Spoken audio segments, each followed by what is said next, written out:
Valerie, welcome to the podcast. So glad to have you. Mike, I am so happy to be here. Thanks for having me. Well, great. We're here to talk a lot about teamwork today, and we've got an expert on teamwork here. So I'm super excited to dive into that. But to start, a lot of our audience is really thinking about what they want to do. They're either trying to become better at what they do currently in their jobs today, or they may be looking for a change. And so I like to give people an idea of varied career paths and career tracks. So my first question is really just, can you kind of start at the beginning and maybe describe your career track? Sure, I can do that. I was trained as a chemical engineer, and I took a job with a chemical company. And I spent 25 years working in what I call the corporate world. So I worked for two different companies, actually. One was a US based company and one was a Germany based company. And they had very different cultures. But one of the things that I found was I changed jobs a lot. Not really on purpose. I think it was just an interest. I would say every 3 years or so, I would do something new. And based on what I understand about myself now, I think it's because I like to learn. And that was a way to challenge myself. So I did a lot of different things throughout those 25 years. But the one thing that was consistent was teamwork. I was on a lot of teams. I led a lot of teams. I sat down just before I started my company to figure out how many hours of teamwork I had actually accumulated. And it was a big number. It was well over 10,000 hours. And then I got to a point in my career. I had a great job. And as things often happen in a company, things changed. There was a reorganization. The CEO who I was reporting to at the time took early retirement. And then the top executive who was sponsoring my program decided to resign and take a different job. And then my position was moved to a different part of the organization. And it was really going to change the flavor of what I was doing. And from my viewpoint, reduce my impact somewhat. So that's when I decided to take a voluntary separation package and start my business, which is what I'm doing now with Fulcrum Connection. So that's kind of a short, long, medium history. That's perfect. So I want to dive in a little bit and ask a couple questions. So what was the original draw to chemical engineering? Yeah, so that's a great question. The first time I thought about chemical engineering was in high school because I had the most amazing chemistry teacher. His name was Mr. Mans.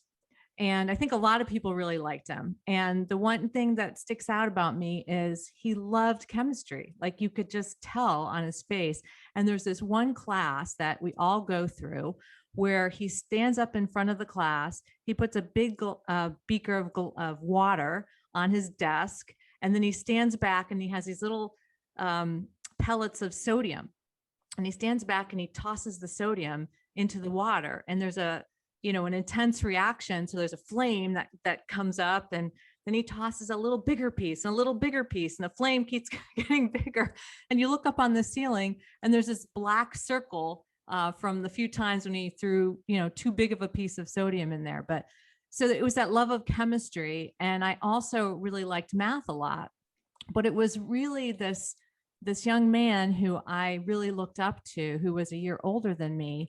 And I asked him, so what are you going to go to college for? What are you going to major in? And he said, well, I like math and chemistry, so I'm going to major in chemical engineering. And that's how I made my decision based on that friend of mine that I really looked up to. Okay, so kind of hard sciences, and then really at this point in your career, you're into sort of like the softer side, the not hard numbers side of business, which is a Yep. really interesting transition. And I mean, I think it's an example that when we start out, we're not one track people, right? Like there's so many opportunities for us to change what we do and be Absolutely. adaptable and follow what we are interested in. So what was the light bulb moment for you that said, I really want to work on teamwork and I want to make that kind of the focus of my new business? Well, when I took that early retirement, I needed a plan for what I wanted to do. Now, at the time, I had been working with a career consultant outside of the company who I had hired on my own. And she was fantastic. And she really helped me sort through this. And it was clear from the work we had done together that one of the things I excelled at and that I really enjoyed was teamwork and collaboration. And then somehow between the two of us, we discovered the whole field of professional facilitation. And there's actually an International Association of Facilitators. You can get certified as a professional facilitator, which I am. And I thought, oh, that could be the basis for a company. Like I could do that and people would, pay me to do that. So that was a way that I could pursue the teamwork. The teamwork thing just came up through the years. It was a necessary way to, as I rose up the ranks, I had to learn how to work with other people. I had to do it. And I just found out it was something I enjoyed doing.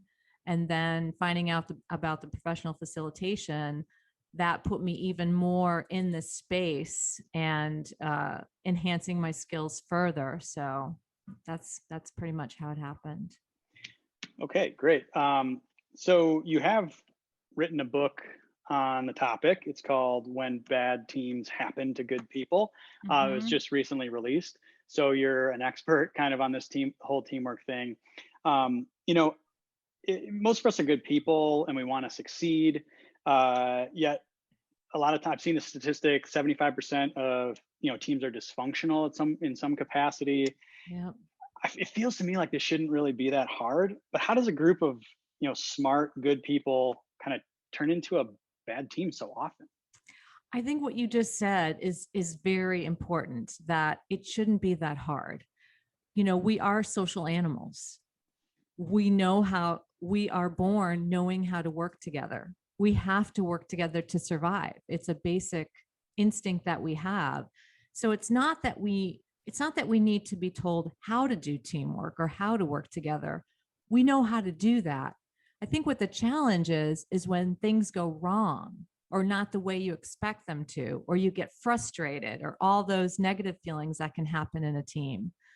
I had a colleague who liked to say that a meeting was something that a lot of people went in and nothing came out, and that kind of cynicism builds up in a lot of professionals because of that statistic that you talked about. 75% of teams are dysfunctional in some way. And I think it's because teamwork actually is hard. It's especially hard today because we have more diversity in organizations than we ever had before. Not only do we have increasing diversity in terms of race, in addition to the gender diversity, but we now have a lot more age diversity. People are starting work earlier and they're working longer. So we have a lot of age group diversity as well. So all this diversity means that we have to learn how to work with people who are different from us and who have different perspectives. And it's easy to get your feelings hurt or to get a shot to your status, depending on a remark that someone makes. And that's enough to make you not want to give your all or participate in that team. And one remark can shut you down. And from there, and you can't have a good team unless everyone is contributing in a positive way. So, that's just one example of a challenge, but I think the problems are getting harder. The work you have to do in teams is getting harder. So that can be a source of frustration too. And you have to find new ways of working together. You have to find ways of cultivating creativity and innovation to solve these harder problems. So what you're really, most of what you're just talked about is psychological, right? It's sort of managing, it's managing emotional relationships, right? How big a part does the buzzword of emotional intelligence really play into teamwork? Huge. It is huge. There's been research by several people in this area. So one thing that comes to mind is Vanessa Druskat has done some research around norms and how that impacts teams. And what she's found is that if a team doesn't consciously set norms will automatically happen. And when I talk about norms, I just mean just the way people behave with each other naturally. And the ways that people behave with each other naturally may not be helpful towards good teamwork. I'm sure you've been on a team where one person does like most of the talking. Yeah. That's dysfunctional. You can't, it's not a team if one person's doing most of the talking or trying to direct everything that's being done.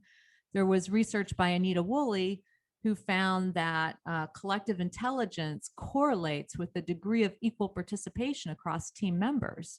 And so, performance, you need to have that equal participation. And in fact, there's other research that shows that diverse teams tend to make better decisions and have higher innovation than more homogeneous teams, but only if the team is inclusive. So these are all psychological considerations, because what gets us to stop participating is either we have a social need that's not being met, and that turns into an emotional dysfunction. So it does often get down to emotions.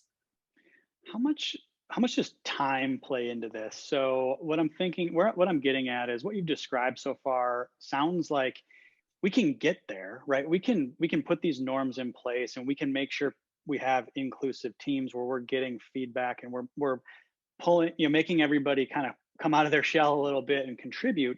But Right. that takes time, and it feels like we're just rushed all the time right now. And so we skip those hard, quote unquote, hard steps to get to the end faster. And I think, like, just being having patience, or developing patience as a norm within your team, and setting realistic time expectations sounds like it could go a long way to help that challenge. Setting realistic time expectations is huge. You're absolutely right about that.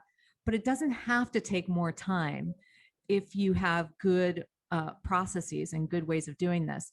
Amy Edmondson has done a lot of research on what she calls teaming. And teaming is when you have to work on the spot, like in a crisis situation, people have to come together and work. And basically, what she's found is something she calls psychological safety, which again is getting back to your point earlier, that for teaming to work, you have to establish that psychological safety, which includes things like being able to say you don't know everything, and genuinely wanting to hear what another person's expertise is, so you can figure out how that could fit into the problem solving. So it's really just a few things that you need to do that you could do very quickly if you had the motivation to work on. I mean, there's so many things that can get a team off to a bad start. For example, you don't really know what you're doing. What's your goal? It's so important. And in a crisis situation, they know exactly what their goal is, and they know the urgency of that, and they're all motivated already. So then all they have to worry about is a psychological safety piece. But in the workplace, if you're there, you don't have an agenda, you don't really know what you're supposed to do, that's going to be a waste of time. So there are a lot of things you can do in terms of planning and preparation for a team that doesn't have to take a lot of time. You can do it fairly quickly. I was going to bring up psychological safety because that's kind of a word that we hear. I think I first heard it in the context of Google and how Google does some of their stuff. But that's a term that teams get wrong because they give it lip service. And I mean, I think that there's a pressure, especially in the corporate world, to be an expert, right? Like, you're hired to be an expert on a certain topic, and if you say, well, I don't know, right?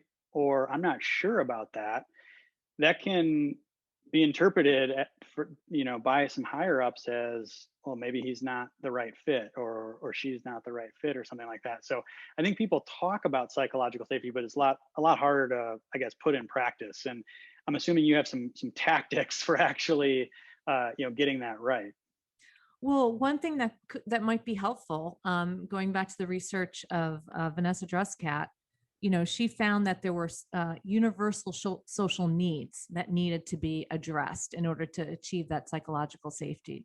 And there's another organization, the NeuroLeadership Institute, who has come up with 5 social needs common to all of us. And they use the acronym SCARF. That's the only way I remember them. So the S is for status, the C is for certainty, the A is for autonomy, the R is for relatedness, and the F is for fairness.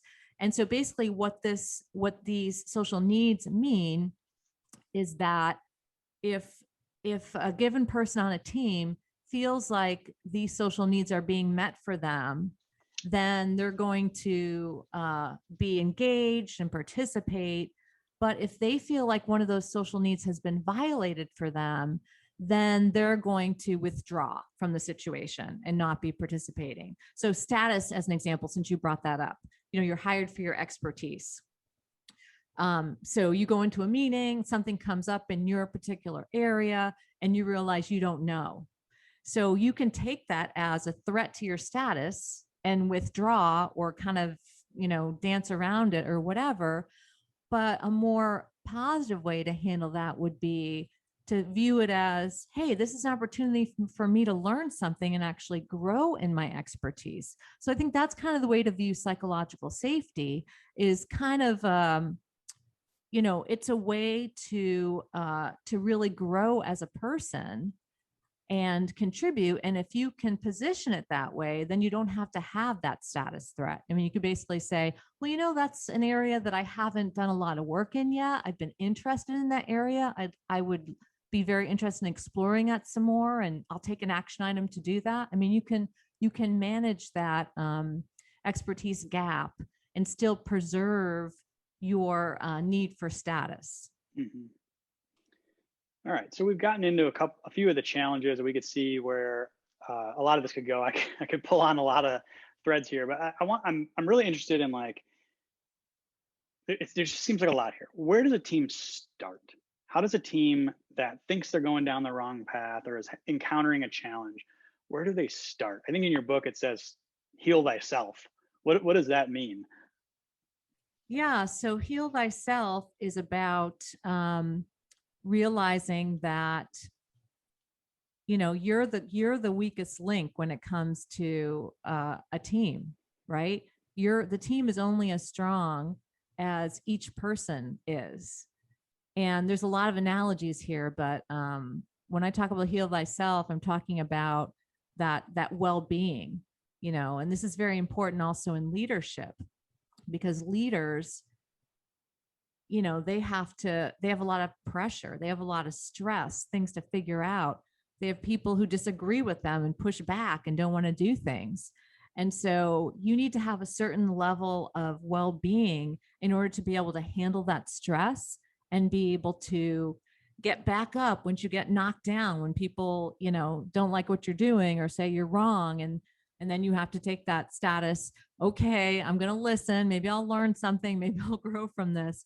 That takes a hit on you, and you need to have that overall well-being. So that gets into, all the different aspects of well-being. And in fact, there's been a lot of neuroscience research to show the relationship between the different dimensions of well-being and the health of your brain. Your ability to use your brain to maximum capacity, your ability to have a healthy brain throughout your life depends on eating right, getting enough sleep, exercising, especially cardiovascular exercise. I find it very interesting that our brain has been designed to work while we're running away from a predator, which is why cardiovascular exercise in particular is so good for the health of the brain.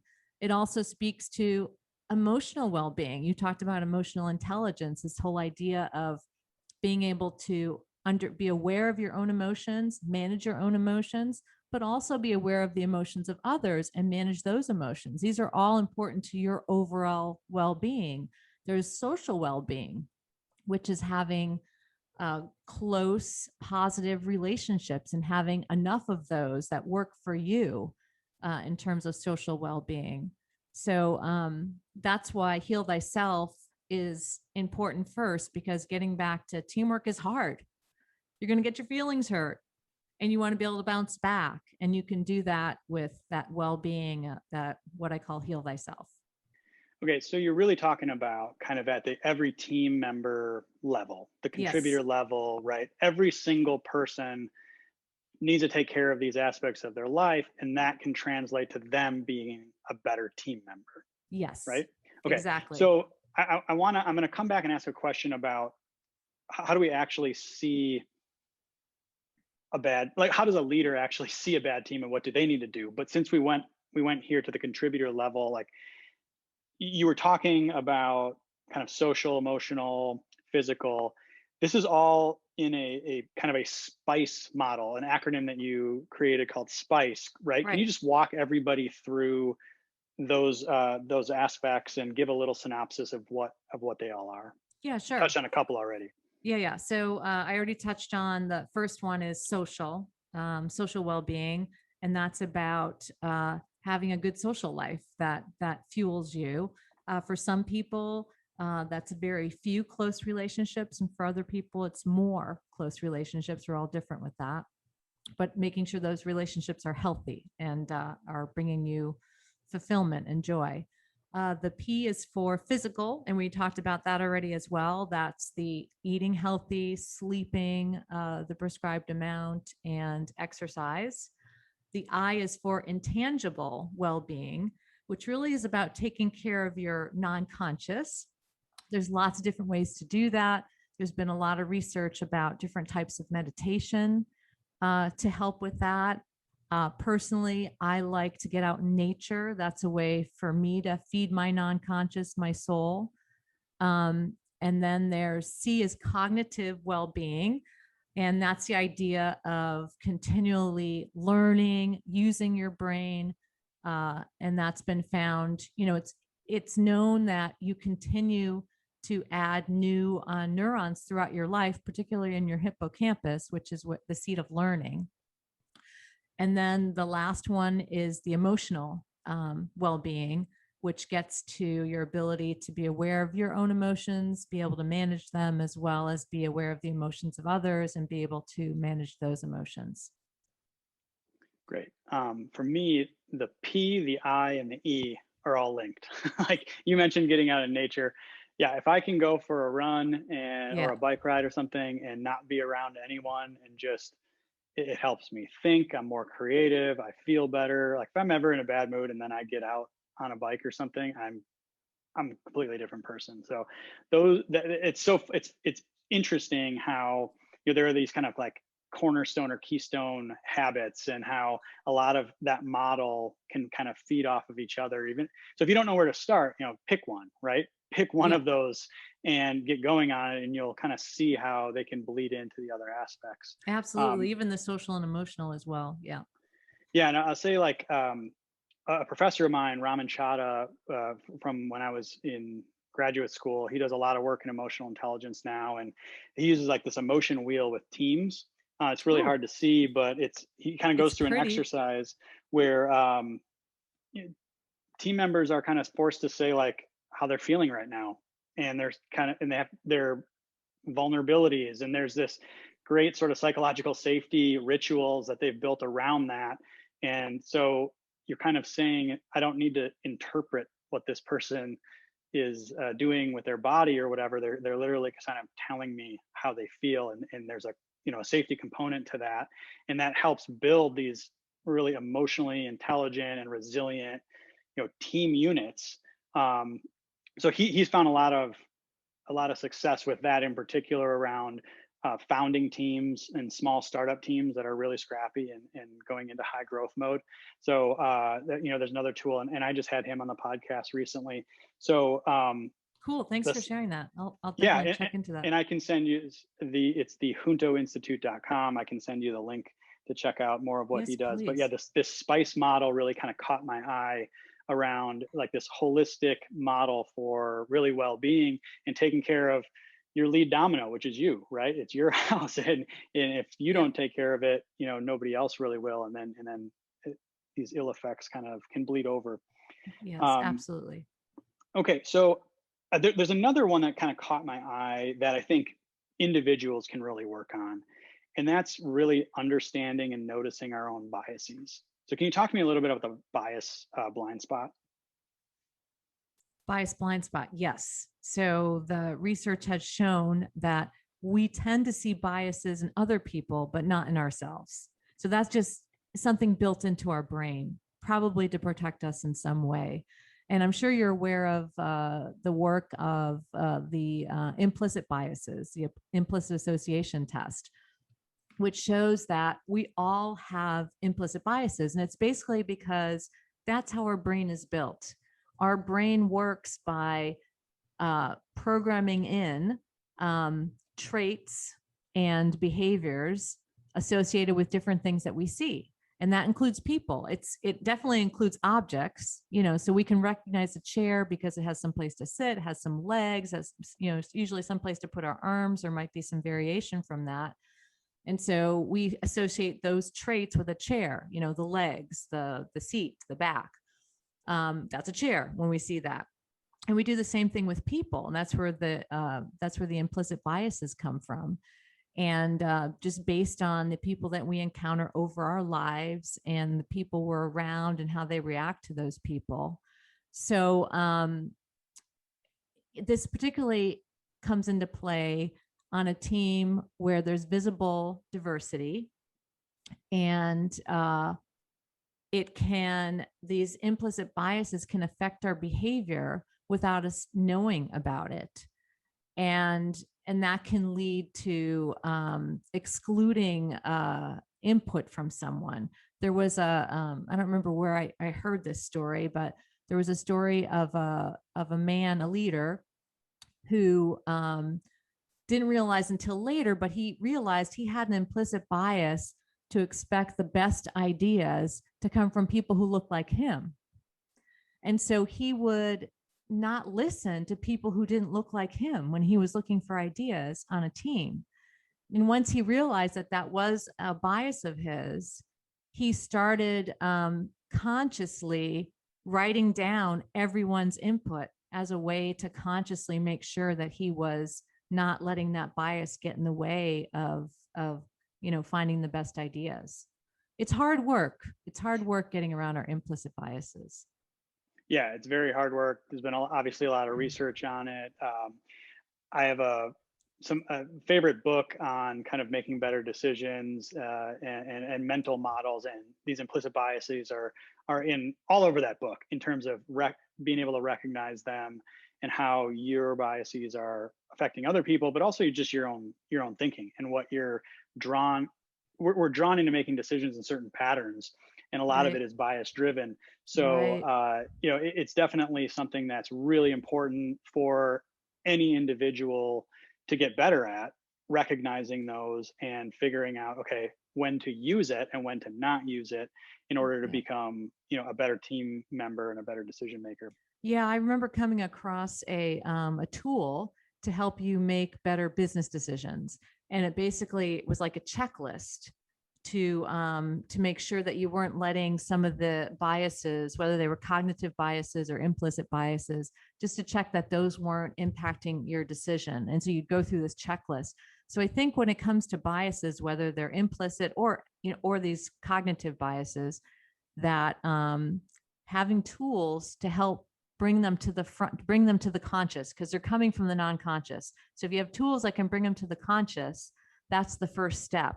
Then you can find ways to address it, like the man who just made himself write down every idea so that he would be reading it regardless of who it was coming from. I mean, that's the kind of hard work you need to do. Yeah, I've heard, idea journal, or, idea journaling, or at least, or taking ideas and forcing a team to do it that way.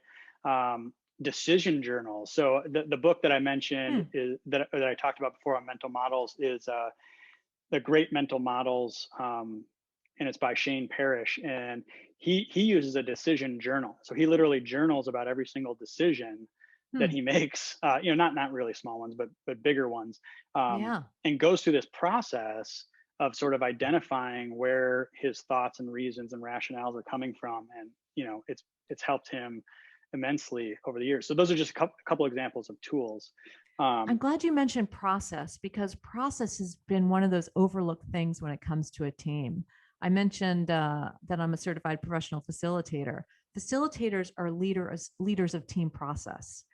And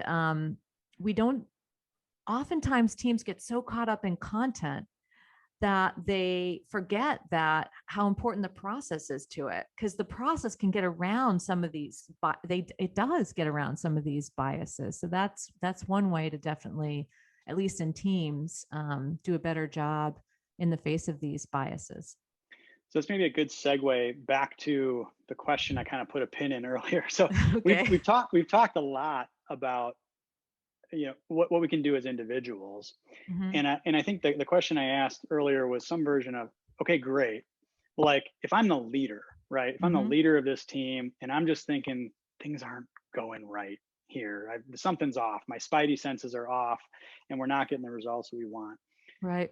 What's the first thing that I need to do as the leader of the team? Let's see. That's a hard question. That's a good question. Okay, so I'm going to put myself, I'm the leader of the team. I could tell some things off. What I would do is I would interview team members offline, like not in a team meeting, and very open interview. I would just be like, I'm just getting this feeling that things aren't going as well as I would like to in the team.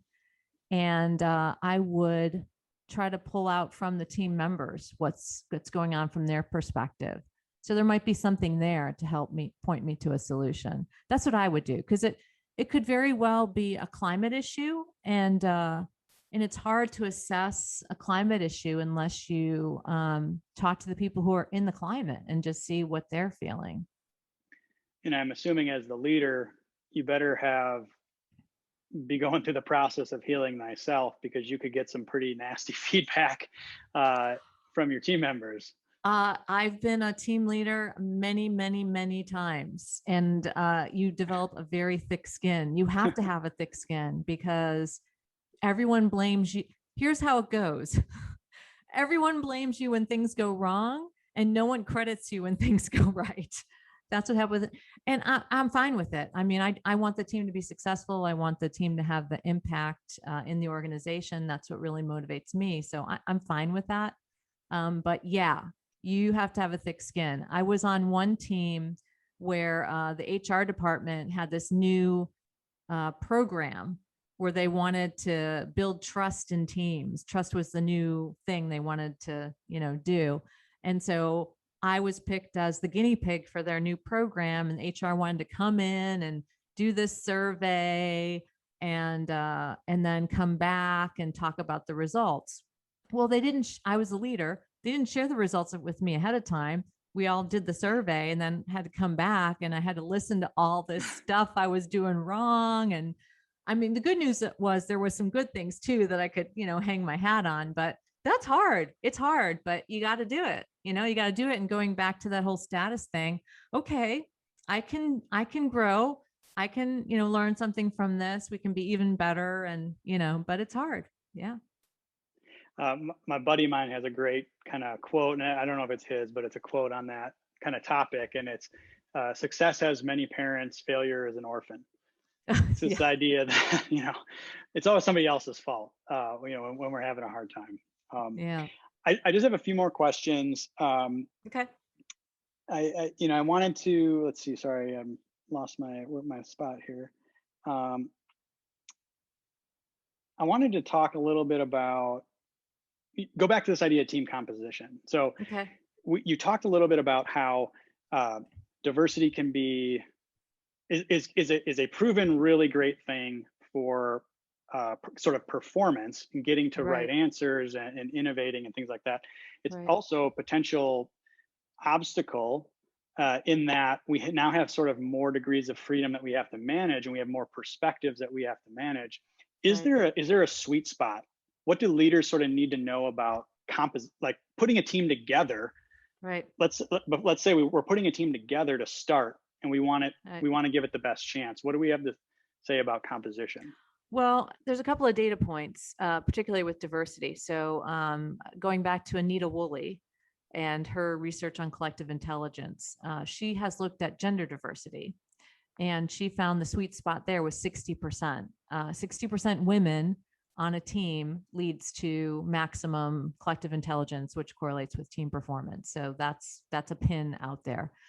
She's done some other research. I don't think she's looked at racial diversity yet, but or age diversity, but she's looked at a form of perspective diversity. So And I think she was finding kind of a similar, you don't really want to go much beyond 60%, because if you get too much diversity, you can start to lose performance because you lose understanding. It's hard to communicate. So I think there's some guidance there in terms of that. But it also depends on the goal for the team. So if you have a research team who's doing new product development, so you need high innovation, you want to get you want to pack as much diversity on that team as you can to be able to get the brainstorming, the ideas that you need. So in that case, you need to appoint a team leader who's really good at managing the climate of the team, and managing the process of how you get input from people on the team, and how you actually leverage all that diverse perspective and be able to make forward progress. And that takes being smart on process.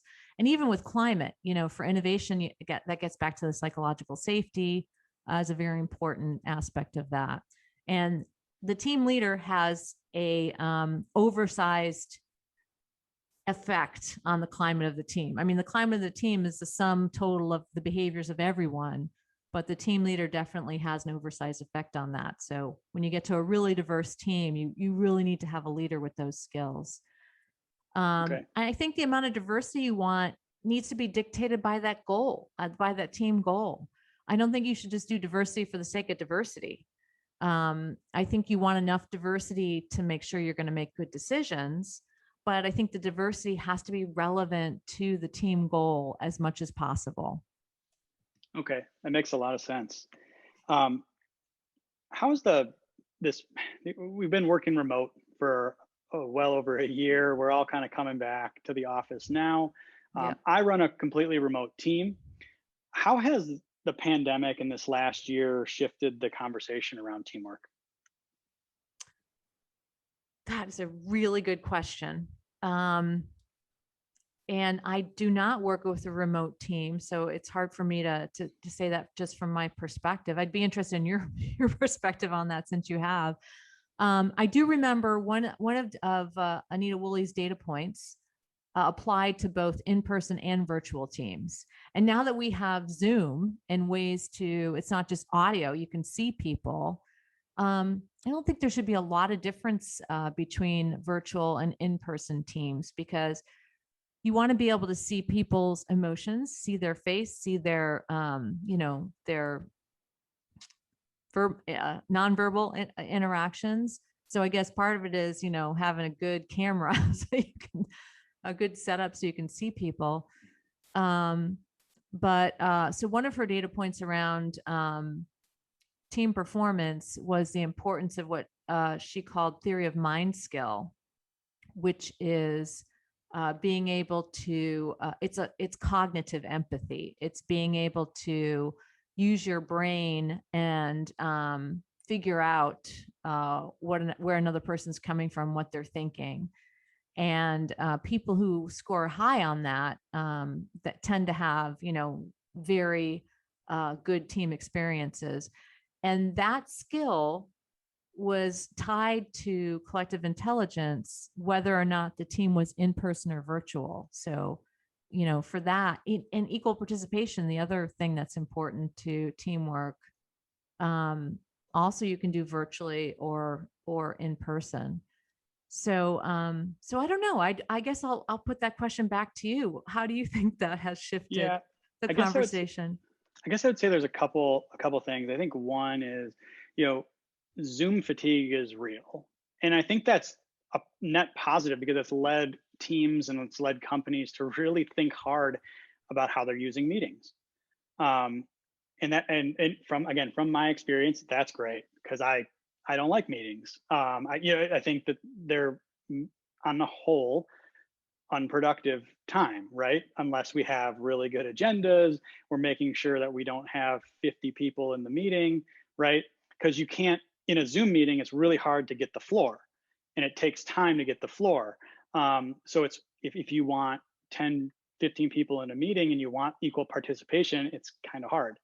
So I think that's a really sort of net positive thing where I think that'll have benefits coming back to the office, where teams will say, all right, this is how we did meetings virtual, like let's keep some of those practices. So I guess that's like maybe one aspect that I think has changed for the better.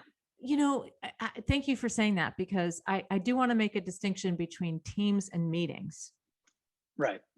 And I think that, teams have a goal or goals, right? They have an objective, they have goals. When those goals are done, they're done. So a team has a beginning, a middle, and an end. Sometimes meetings are just status updates. I mean, they can be they're on a whole spectrum. So I could see, I could see the Zoom fatigue, because I could see, leaders might be worried that people aren't working, so they want to see them because they're not seeing them in the office. And maybe that caused, more meetings than really was necessary. And I could see how that could cause Zoom fatigue. And, I started, when I got later on in my career, I started really pushing back on meetings. Like if someone couldn't produce an agenda before the meeting, and I couldn't see how I could contribute in a way that was going to have some impact that was meaningful to the company or to me, I was like, you don't need me there. I wouldn't go. I was too busy of a person, Yeah. So I think maybe that was harder to do during the pandemic, because there was a lot of pressure, I think, to stay connected with Zoom. Hopefully people will get back to that. I think it's important to push back. Your time's valuable. I mean, even for a team meeting, you can't just do everything as a group. That's why you have action items. Right. Work has to get done outside the team. Yeah. And if you don't have any time to do that work, well, the team's not going to move forward. So, you need to find that balance of individual work and group work. That's very important. Right.